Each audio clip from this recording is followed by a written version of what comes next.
برشا توانسة ما تعرفش اللي إسرائيل ضربت تونس أكثر من مرة، واليوم باش نحكيو على 3 أحداث كبار صارت فيهم اغتيالات وقصف إسرائيلي داخل الأراضي التونسية، وتسبب في مقتل العشرات من التوانسة والفلسطينيين.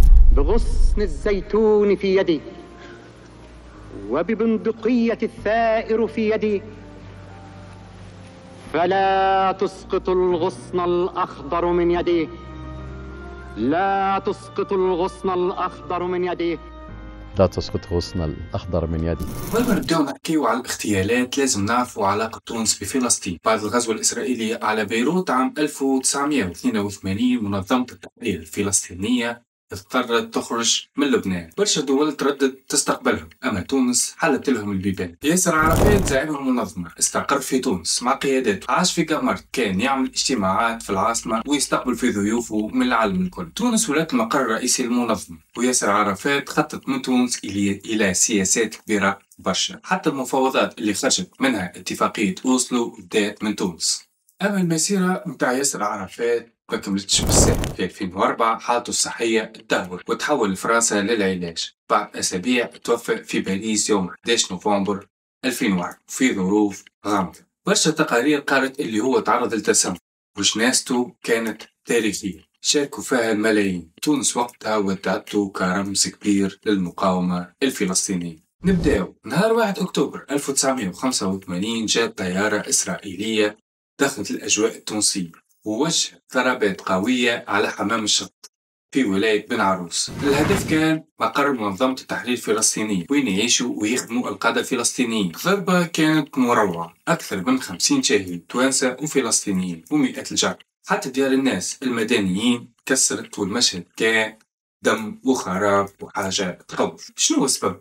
إسرائيل قالت إن العملية هي رد على هجوم فلسطيني صار ضد قوات، أما الحقيقة كانت تحب توجه رسالة للفلسطينيين إنه حتى وهما في تونس راكم ما قمش في مأمن. تونس بعيدة آلاف الكيلومترات على إسرائيل، ومع ذلك تجرأت واخترقت الحدود وضربت. الأمم المتحدة وقتها ندت، وبرشا دول عربية وإفريقية ندت بالحركة هاي وقاعدة توصف عار على الكيان المحتل، وبالطبيعة ما يقلقوش هو الحكاية. وبعد 3 سنين من قصف حمام الشط الموساد الإسرائيلي يتحرك في تونس ويغتال أبو جهاد في قلب سيدي بوسعيد. شكون هو أبو جهاد؟ أبو جهاد واسمه الحقيقي خليل الوزير، تولد في رام الله عام 1935. كان من أوائل المؤسسين متاع حركة فتح تاع ياسر عرفات، وكان العقل العسكري للحركة، وخطط لعدة عمليات كبيرة ضد الاحتلال، منها عملية ديمومة الشهيرة ضد المفاعل النووي الإسرائيلي. بالنسبة للكيان المحتل كان عدو خطير برشا.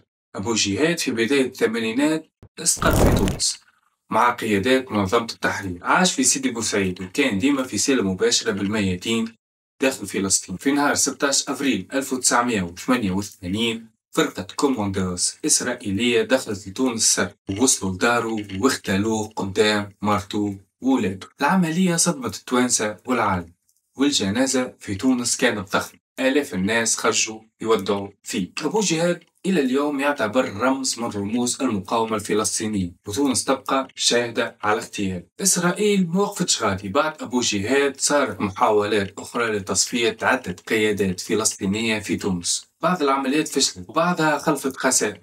إسرائيل كانت تحب توري اللي يدها طويلة وتنجم توصل إلى أي واحد في أي مكان. نمشيو لزمن أقرب. محمد الزواري هو مهندس تونسي، تولد في صفاقس في 1967. من صغره كان يحب الطيارات والطيران، وفي التسعينات انخرط في جماعة سياسية، وبحكم التضييق وقتها سافر وهاجر لسوريا. في سوريا تقرب من حماس وخدم مع كتائب القسام. الزواري كان عقل علمي كبير، طور طيارات المسيرة درون، وساهم في مشروع الغواصات الصغيرة اللي تستعملها المقاومة طبعا.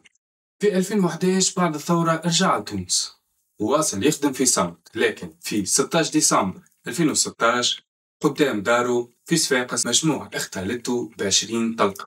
التحقيقات بينت إلى العملية منسقة وممنهجة، وكل القرائن أشارت إلى الموساد الإسرائيلي هو سبب العملية. اغتيال الزواري صدم تونس.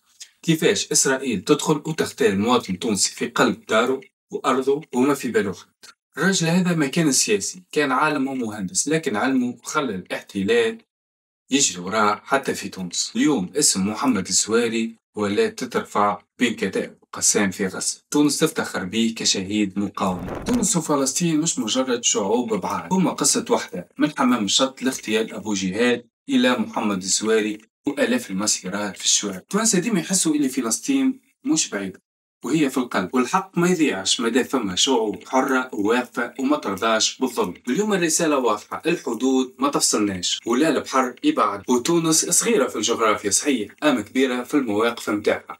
وفلسطين مهما طال الليل تلقى في تونس سند وأمل، والتاريخ والحاضر والمستقبل إن شاء الله يأكد هذا الكلام. في قافلة الصمود البرية ما توصلش، التوانسة يعملوا قافلة بحرية، وكان ما وصلتش يعملوا قافلة جوية أو سيبرانية. الشعب التونسي الحر ما يحيرش، ومازال عندنا برشا أفكار أخرى ما تخطرش على البال.